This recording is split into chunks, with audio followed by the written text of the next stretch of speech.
calling on people, calling on these girls to betray their dad, who is going down. He's screwed. It's over. They've done him death by 1,000 cuts. Public humiliation. Yes, he deserved it. Death by public humiliation, by losing his land, losing his money, the memory of his glorious mother besmirched, the future ghastly, the terror. And you also want his daughters to stand up and say, "We hate you, Daddy." I just think that's grim and unnecessary. Shall we talk about outrage? Because we do a good line in that, I think, sometimes. Giles, you wrote a column about Beatrice and Eugenie for The Times. Your point is, I think, that we can't expect them to turn against their parents, and the treatment of them, the sort of hounding of them almost, is a bit unfair.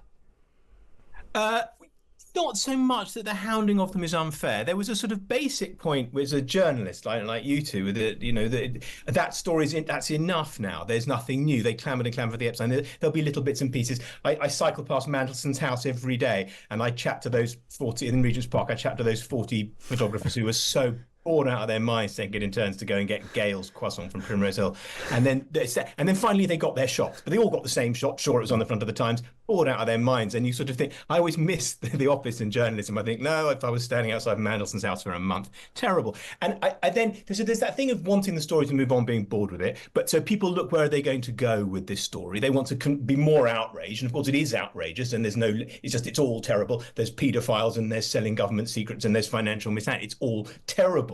It's not interesting, people shouting to be the loudest, most outraged one. So it's then where do they go? And I think there had been a clamour in the last week or so, Beatrice and Eugenie, just possibly it's new column ideas are needed, new talk show angles, new rate. We've done Andrew's. What about the daughters? What do they know? Let's do them, go after them. And a call for them to go to the police with what they know and to make a statement. Apparently, I don't want to see any more statements. The statements are all the same, and we know what they feel.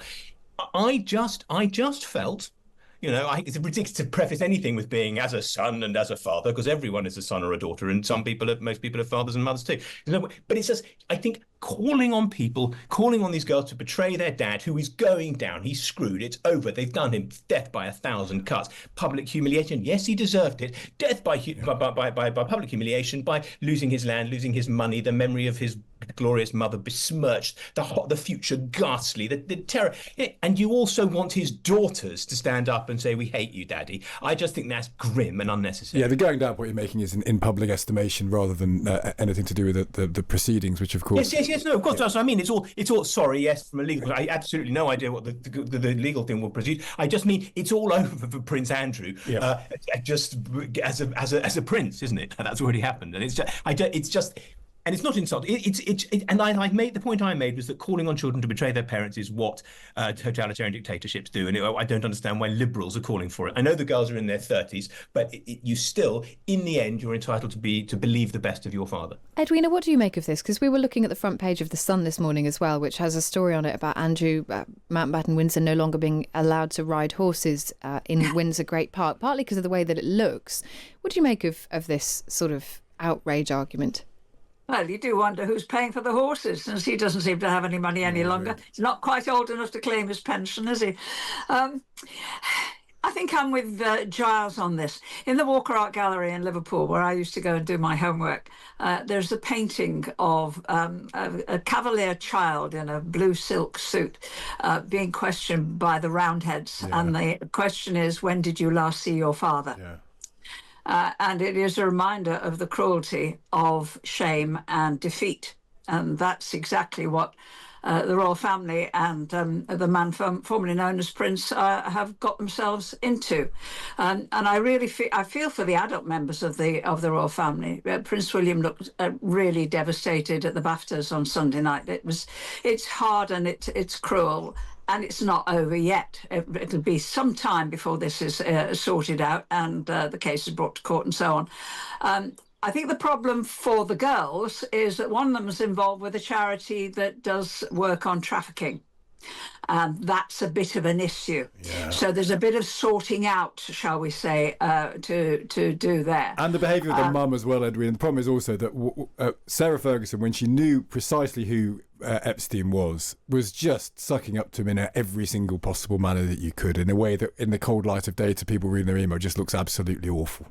Yeah, I mean, on my to-do list is to watch the Lady, which is about her dresser, her former dresser, who ended up being a murderer, and the portrayal of Fergie in there, apparently way before its time, is that she was, not the nicest person to be working for. Well, I shall watch that with interest. My goodness. Yeah, but I think in general, if the members of the family have to figure out for themselves what they're going to do. But in the end, something in me also says, look, the man is down and the man deserves to be down, and it has to be, proper court case and all the rest of it. My political head says, actually, Peter Mandelson is a much more significant figure, partly because any wrongdoing there seems to have gone over a longer period of time, seems to have been happening while they were actually sitting in the cabinet. My goodness, 38 minutes from receiving a secret document that's going to only 5 people, including the Prime Minister, and it goes out to America, to your mate. Wow. I mean, to me, that's a bigger story. How shall I put it? There's plenty of evidence of potential criminality there, and Mandelson is a much more sinister figure. Andrew, I think, has in many ways been a figure of fun. I think he's a buffoon. What he's got up to has enabled, or appears to have enabled, criminality. But leave the kids out of it. It's for them to decide and for them to wrestle with their consciences.